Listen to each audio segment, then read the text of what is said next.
অন্যদিকে মার্কিন president Donald Trump ইরানের মিসাইলের ভয় খাবারের ট্রাকে করে পালিয়ে গেলেন।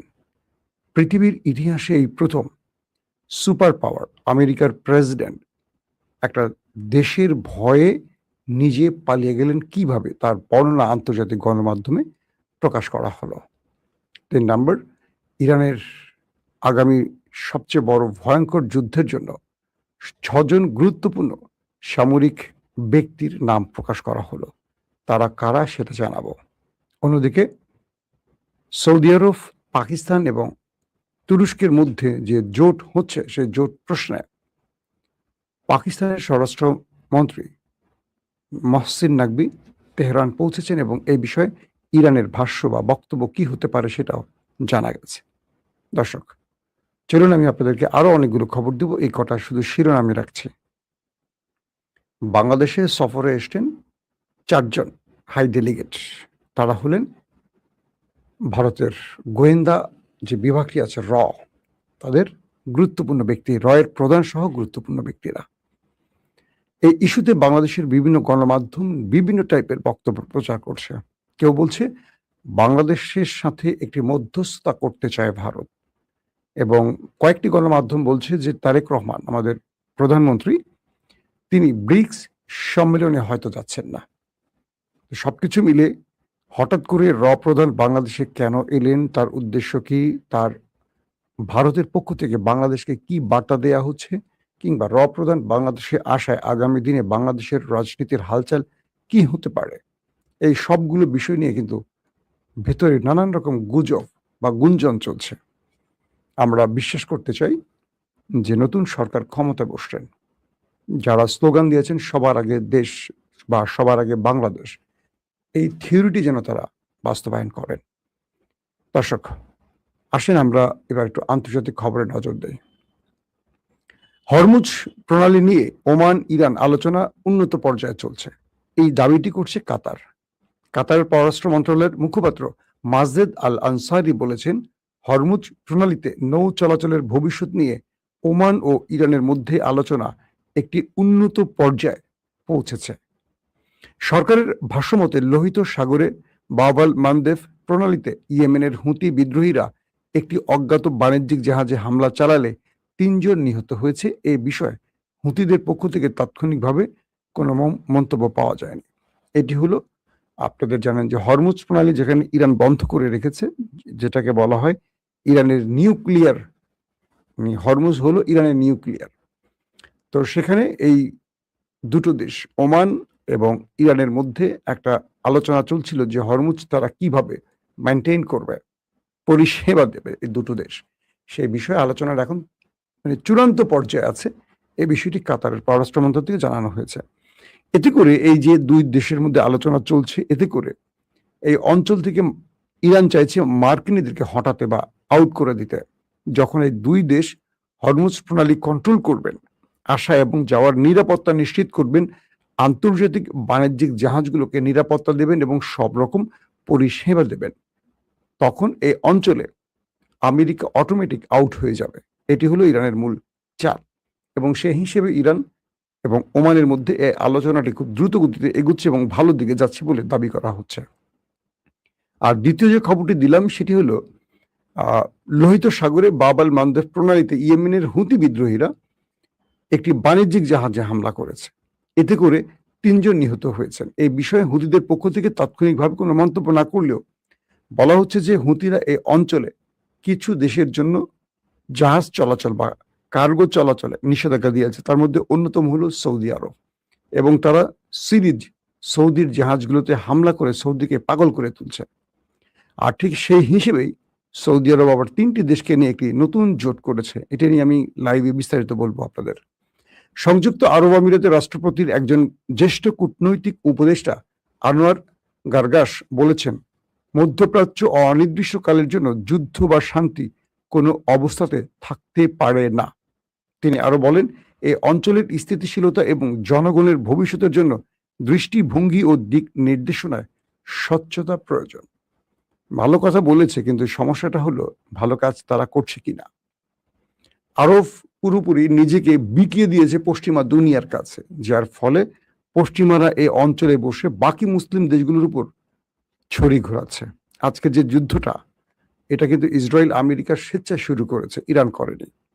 এবং ইরান আক্রান্ত হওয়ার পর এখন প্রতিঘাত করছে, কিন্তু ইরানের প্রতিঘাতে আমেরিকা কোণঠাসা হয়ে পড়েছে। অর্থাৎ ইরানের সাথে কৌশলে বা লড়াইতে বা সাহসে আর পেরে না উঠে ট্রাম্প এখন একটা বড় বিপর্যয়ের মুখে পড়েছে, স্বয়ং আমেরিকাও বিপর্যয়ের মধ্যে পড়ে গেছে। দর্শক, আসেন দ্বিতীয় যে গুরুত্বপূর্ণ খবরটি, আমি আপনাদের ট্রাম্পের পলায়নের খবরটি দেওয়ার আগে কিছু ইম্পর্টেন্ট খবরগুলো আগে আপনাদের দিয়ে নিচ্ছি। বলা হচ্ছে যে পাকিস্তানের যিনি স্বরাষ্ট্রমন্ত্রী মহসিন নাকভি, তিনি সফর করছেন, তিনি আসছেন ইরানে। তার উদ্দেশ্যটা কি ছিল? কারণ এখানে আপনারা জানেন যে কয়েকটি বিষয়ের সাম্প্রতিক সময় ঘটে গেছে, যদিও আমি সেই খবর আপনাদের কন্টিনিউ দিতে পারিনি, আমি একটি গুরুত্বপূর্ণ কাজে বাইরে ছিলাম। তো কয়েকটি কূটনৈতিক সূত্রের বরাত দিয়ে ইরানি গণমাধ্যম জানিয়েছে, দ্বিপাক্ষিক সম্পর্ক ও পারস্পরিক স্বার্থ সংশ্লিষ্ট বিষয় নিয়ে আলোচনার জন্য মহসিন নাকভি মঙ্গলবার ভোরে ইরানের রাজধানীর উদ্দেশ্যে ইসলামাবাদ ত্যাগ করেছেন। ইরানের স্বরাষ্ট্রমন্ত্রী ইস্কান্দার মোমিনি তার পাকিস্তানি প্রতিপক্ষের সঙ্গে আলোচনার জন্য ইসলামাবাদ সফরের এক মাস পর এই সফরটি অনুষ্ঠিত হলো। সাম্প্রতিক সংঘাতের অবসান ঘটাতে জুনে ইরান ও যুক্তরাষ্ট্রের মধ্যে একটি সমঝোতা স্মারক স্বাক্ষরে পাকিস্তান কাতারের পাশাপাশি গুরুত্বপূর্ণ মধ্যস্থতাকারীর ভূমিকা পালন করেছিল। ওয়াশিংটন সমঝোতা স্মারকটি লঙ্ঘন করায় তেহরান হরমুজ প্রণালীতে পুনরায় বন্ধ করতে বাধ্য হয়। তেহরান বলছে, যুক্তরাষ্ট্রের সমঝোতা স্মারক লঙ্ঘন বন্ধ হলে এর ফলে এই আমেরিকা তার যেই নির্দেশনা বা শর্ত ছিল সেটাকে পুনরায় সে শর্তে ফিরে এলে হরমুজ খোলা হবে, অথবা ইরান এই হরমুজকে স্থায়ীভাবে বন্ধ করে দেবে। দর্শক, আপনারা জানেন যে ইরানের সশস্ত্র বাহিনীতে 6 জন ব্যক্তিকে পরিবর্তন করা হয়েছে। এরা খুবই গুরুত্বপূর্ণ ব্যক্তি। এদেরকে হঠাৎ করে দায়িত্ব দিয়েছেন আমাদের সর্বোচ্চ নেতা আয়াতুল্লাহ আলী খামেনির ছেলে, এখন নতুন যিনি আয়াতুল্লাহ হয়েছেন মুজতফা খামেনি। তো ইসলামী বিপ্লবের নেতা আয়াতুল্লাহ সৈয়দ মুস্তফা হুসাইনি খামেনি ইসলামী বিপ্লবী রক্ষী বাহিনী, যেটাকে IRGC বলা হয়, তার প্রধান সহ 6 জন শীর্ষ সামরিক পদে নতুন নিয়োগ দিয়েছেন। নেতা মেজর জেনারেল আলী আব্দুল্লাহিকে ইরানের সশস্ত্র বাহিনীর চিফ অফ স্টাফ হিসেবে নিযুক্ত করেছেন। তিনি ব্রিগেডিয়ার জেনারেল কিউমার্স হেইদিরাকে ইরানের সশস্ত্র বাহিনীর ডেপুটি চিফ অফ স্টাফ হিসেবে নিযুক্ত করেছেন এবং মেজর জেনারেল আহমদ বাহিদিকে IRGCর প্রধান কমান্ডার হিসেবে নিযুক্ত করেছেন। সকল ইরানি বাহিনীর সর্বাধিনায়ক মেজর জেনারেল মুস্তফা ইজাদিকে IRGCর উপসর্বাধিনায়ক হিসেবে উপযুক্ত করেছেন। এছাড়া তিনি রিয়ার অ্যাডমিরাল আলী ওজমাইকে IRGCর নৌবাহিনীর কমান্ডার হিসেবে নিযুক্ত করেছেন। এছাড়া হোসেন তায়েফকে IRGCর বাসিক সংগঠনের প্রধান হিসেবে নিযুক্ত করেছেন। অর্থাৎ যে স্টেটমেন্টটি পাওয়া গেছে সেটি হলো, সাম্প্রতিক সময় আমেরিকার প্রায় 20টির মতো যুদ্ধ বিমান ইরানের চারপাশে ঘিরে আছে। এই জন্য মুস্তফা খামেনি তার বাহিনীকে সর্বোচ্চ নির্দেশ দিয়েছেন আরেকটি যুদ্ধের জন্য, এবং এই নির্দেশনায় বলা হয়েছে আমেরিকাকে তারা বড় ফ্রেমে যুদ্ধে মোকাবেলার জন্য যেন সর্বোচ্চ প্রস্তুত থাকে। এবং মিস্টার মুস্তফা খামেনির পক্ষ থেকে বলা হয়েছে তারা তাদের শত্রুদেরকে যে কোনো তাদের পরিকল্পনায় ব্যর্থ করার জন্য সর্বাত্মক সব টাইপেরই প্রস্তুতি নিয়ে রেখেছে। পাশাপাশি মুস্তফা খামেনি তার সবগুলো বাহিনীকে নির্দেশ দিয়েছেন যেন আমেরিকার নতুন কোনো হামলা প্রতিহতে তারা কেউ সময় ক্ষেপণ না করে। পাশাপাশি আরো বলা হয়েছে, ইরান তার শত্রুকে পাল্টা আঘাতের আগে প্রয়োজনে নিজে যদি আঘাত করে তার সার্বভৌমত্ব রক্ষায় কোনো প্রয়োজনীয় থাকে সেটা যেন ইরান করে। অর্থাৎ এক বাক্যে যদি আমি সহজ বাক্যে বুঝিয়ে বলি, আমেরিকার বিরুদ্ধে ইরান আরেকটা বড় যুদ্ধের প্রস্তুতি নিচ্ছে এবং সেই যুদ্ধের জন্য ইরানের সশস্ত্র বাহিনীগুলোকে মুস্তফা খামেনি নতুন করে আবার নির্দেশনা দিয়েছেন। দর্শক, তারপরে গুরুত্বপূর্ণ খবর হলো যে ইরান আমেরিকার স্বার্থ সংশ্লিষ্ট এক মিত্রর জাহাজে এক ভয়াবহ অ্যাটাক করেছে এবং এই জাহাজে হরমুজে এই অ্যাটাকটি হয়েছে, যার ফলে আমেরিকা নতুন করে ইরানের আরেকটি ধাক্কা পেল। এবং ইন্টারেস্টিং ব্যাপার, আমেরিকার এই জাহাজটিতে আক্রমণের পর এখন পর্যন্ত আমেরিকা পাল্টা জবাব দেয়নি।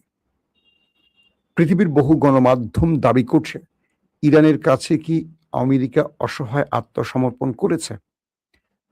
ইরানের বর্তমান প্রেক্ষাপটে যেভাবে ইরান সবকিছু কন্ট্রোল করছে এবং হরমুজ প্রণালীকে যেভাবে পুরো অবরুদ্ধ করে রেখেছে বা নিষিদ্ধ করে রেখেছে সবার জন্য, এবং এই অঞ্চলে আমেরিকা সর্বাত্মক চেষ্টা করেও হরমুজে ইরানের নিষেধাজ্ঞা বা ইরানের যেই অঞ্চলে যান চলাচল বন্ধ করার পর যে ইরান নির্দেশনা দিয়েছে সেটাকে ভাঙতে পারছে না মার্কিন নেভাল টিম।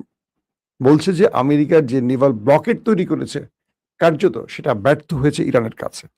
এবং আজকে যে জাহাজটিতে ইরান হামলা করেছে সেই হামলায় কয়েকটি গণমাধ্যম দাবি করেছে যে ব্যাপক বিস্ফোরণ হয়েছে এবং জাহাজটির আশেপাশে কয়েক কিলোমিটার থেকে শুধু আগুন আর তেল, ওই জাহাজটি বিস্ফোরিত হয়ে তেল ছড়িয়ে পড়েছে। এবং আমেরিকা এই দৃশ্য দেখতে শুধু চেয়েছে, কিচ্ছু করতে পারেনি। এবং ইরান এতটা অ্যাগ্রেসিভ, আমেরিকাকে পাল্টা ধাক্কা দিচ্ছে, যেটা আমেরিকার জন্য এখন টেনশনের কারণ হচ্ছে যে আমেরিকা ইরানকে মাটির সাথে মিশিয়ে দেওয়ার ঘোষণা দিয়েছে। তারা এখন ইরানের হামলাগুলো শুধু চেয়ে চেয়ে দেখছে। দর্শক, যে খবরটি দিয়ে শেষ করতে চাই আজকে আপনাদের খবরটি, আমি চলেন সেটা আগে আপনাদের একটু। এদিকে আরেকটি খবর পাওয়া গেছে, সিরিয়ার আদালত সাবেক রাষ্ট্রপতি বাশার আল আসাদকে মৃত্যুদণ্ড দিয়েছে। এটি আপনারা হয়তো জেনে গেছেন বা বিভিন্ন কারণের মাধ্যমে চলে এসছে। অন্যদিকে বুধবার আঙ্কারায় বৈঠকে বসতে যাচ্ছে তুরস্ক ও ফিলিস্তিনের রাষ্ট্রপতিরা। এটি আশা করি যে ফিলিস্তিন ইস্যুতে একটা ভালো ফলাফল আসতে পারে। দর্শক, গত জুলাইতে তুরস্ক সফর করেছেন মার্কিন প্রেসিডেন্ট ডোনাল্ড ট্রাম্প।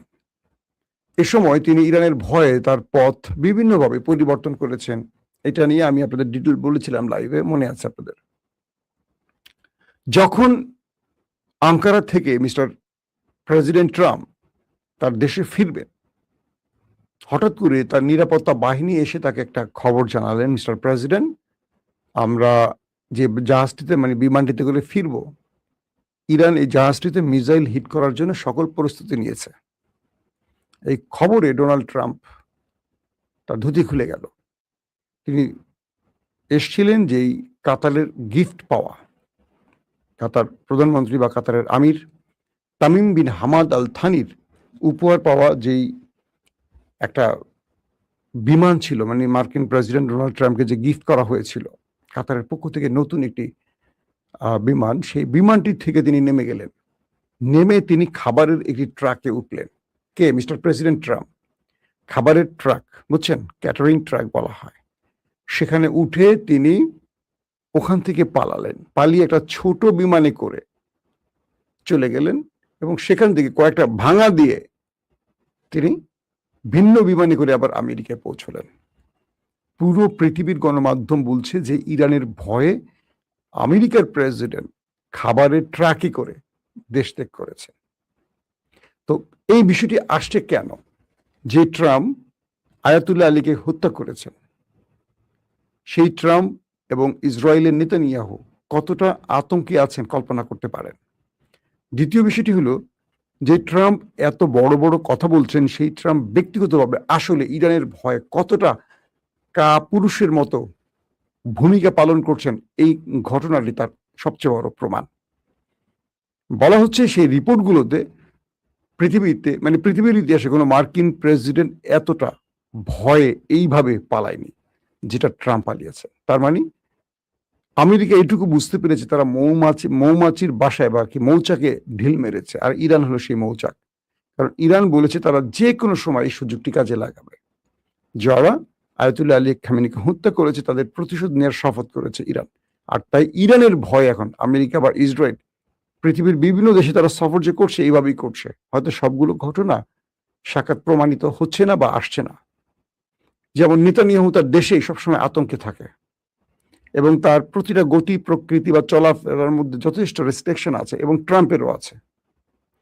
তো এক ইরানকে টোকা দিয়ে আমেরিকা ইসরায়েলের ঘুম মোটামুটি আমরা বলতে পারি হারাম হয়ে গেছে।